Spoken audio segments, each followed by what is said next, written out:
what's up? How's it going? This is Coach Cookie, your life and relationship coach. Thank you so much for tuning in to today's episode of Rising Higher.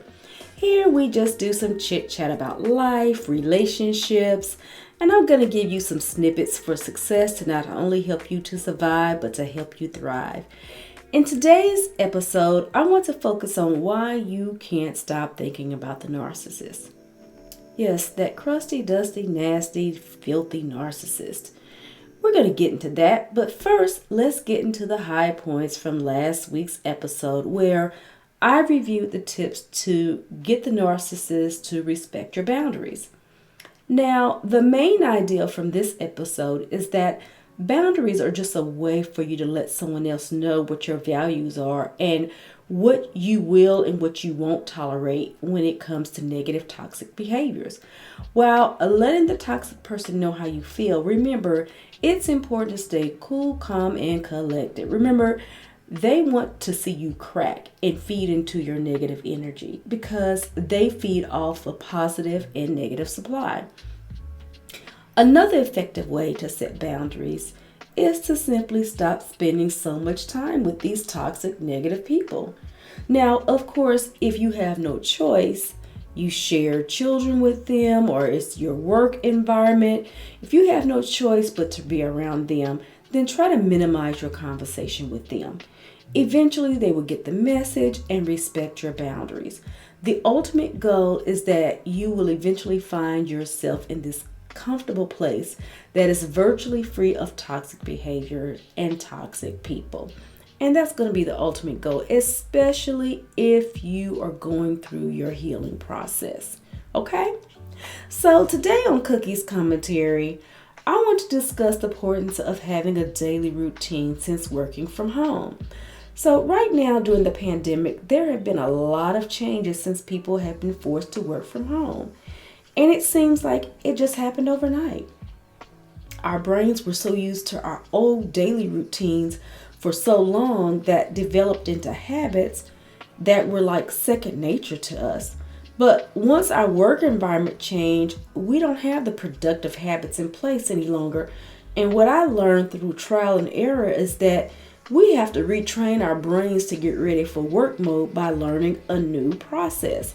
Now, before I got a new routine in place, I was working all day, but I really didn't get anything accomplished. It was like I was just going through the motions. And I felt stressed, anxious, unmotivated. I was unorganized. So let me tell you what I did to get me motivated about working from home. So in the evening, I would make a list of what is necessary for me to work on the next day during my work hours. This would get me excited about getting up and focus on what it is that I need to accomplish for the workday.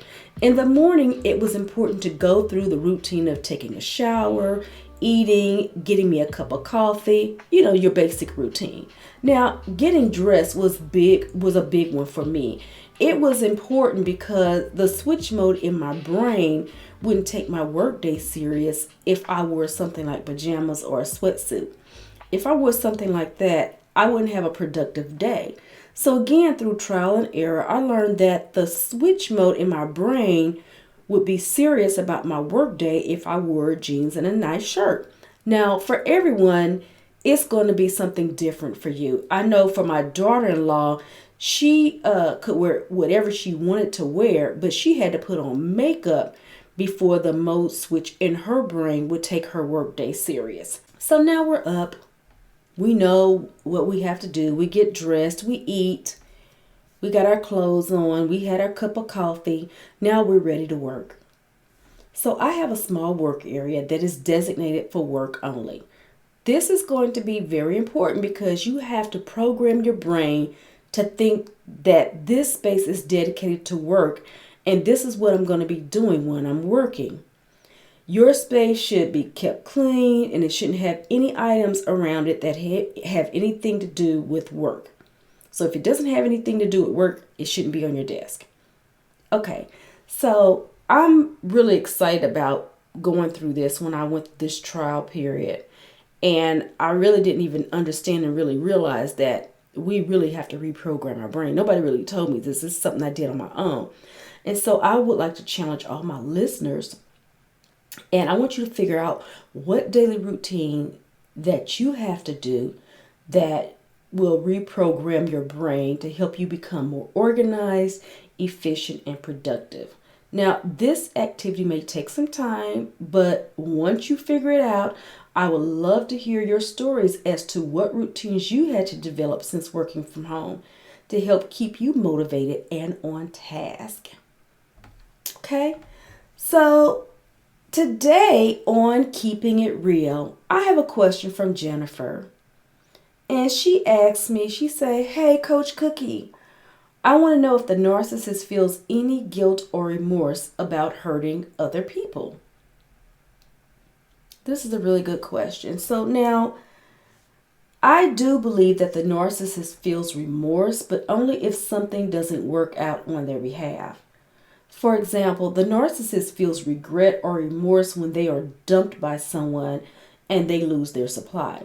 But overall, you have to remember that the narcissist is self-absorbed, they have no empathy, and their main goal is to use people as an object in order to get what they want, which of course, to get a source of supply.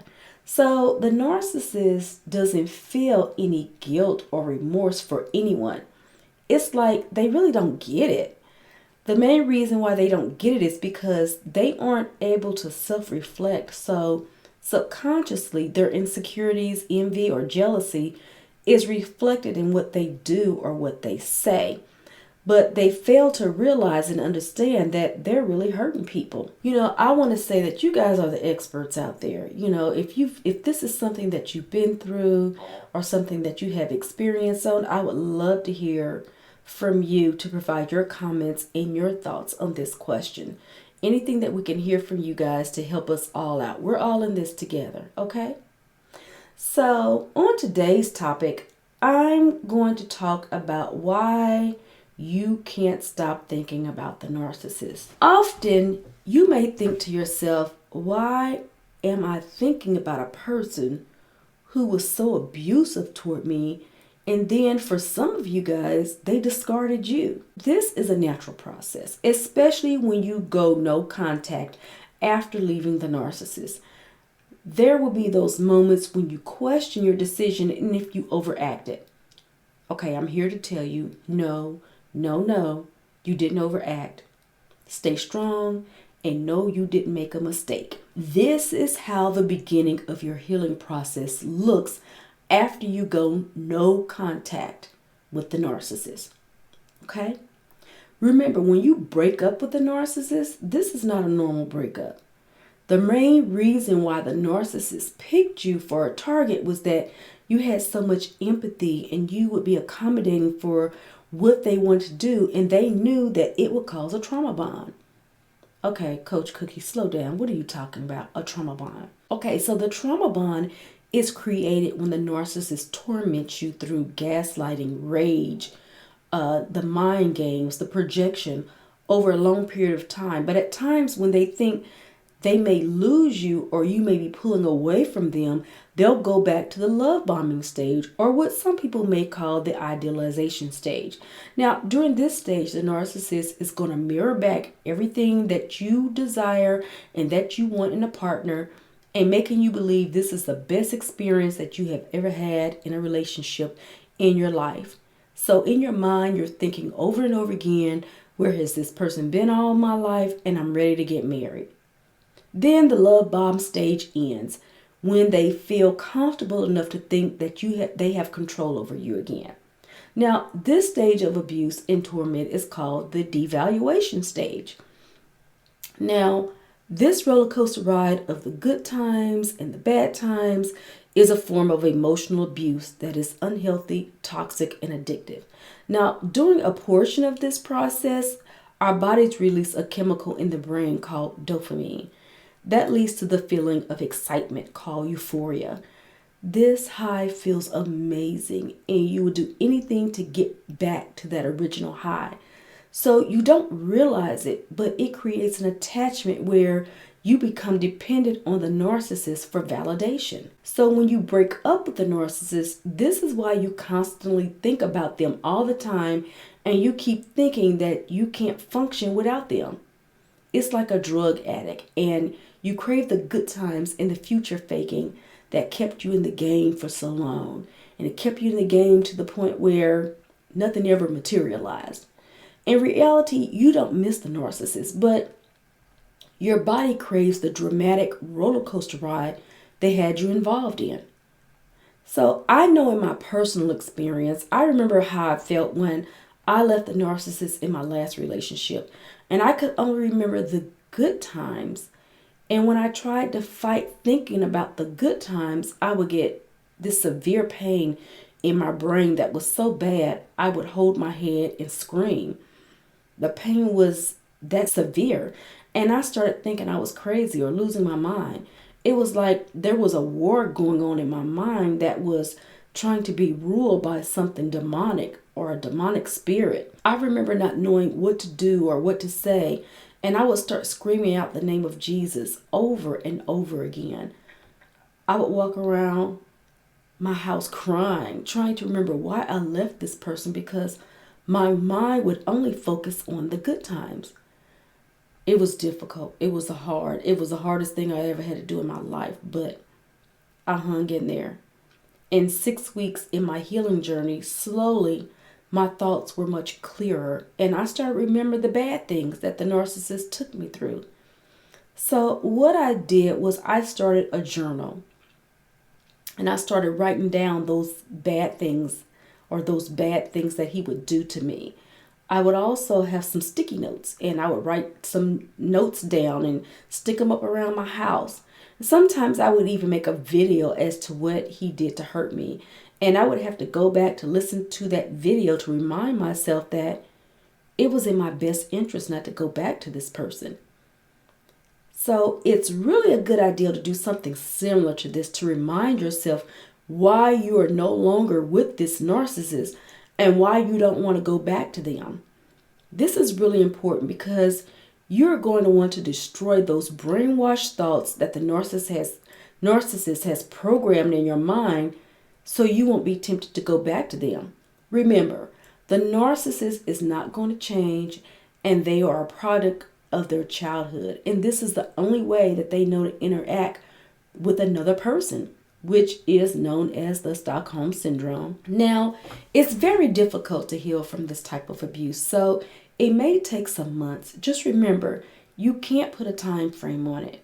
Work on yourself and learn the value of yourself so you won't be dragged into this type of relationship again. For a lot of my listeners out there, this is important because this is really and truly why we keep attracting the same people over and over again. And we don't realize that's why we keep attracting the same people over and over again. So, if you're struggling with your healing process, or if you're dealing with some issues regarding a toxic relationship, maybe you need some additional help to get you to the point where you're not tempted to go back to the narcissist. Let's talk about it. Contact me at heycoachcookie@gmail.com and see if you could benefit from coaching.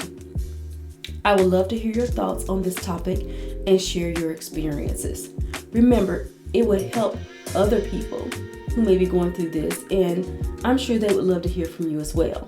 Also, I want to be able to bring content that meets your needs.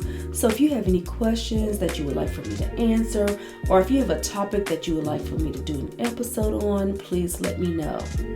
To my podcast listeners, if you love what you hear, please review on your favorite platform, and don't forget to share with others. To my YouTube listeners, don't forget to leave a comment, like, subscribe, and share.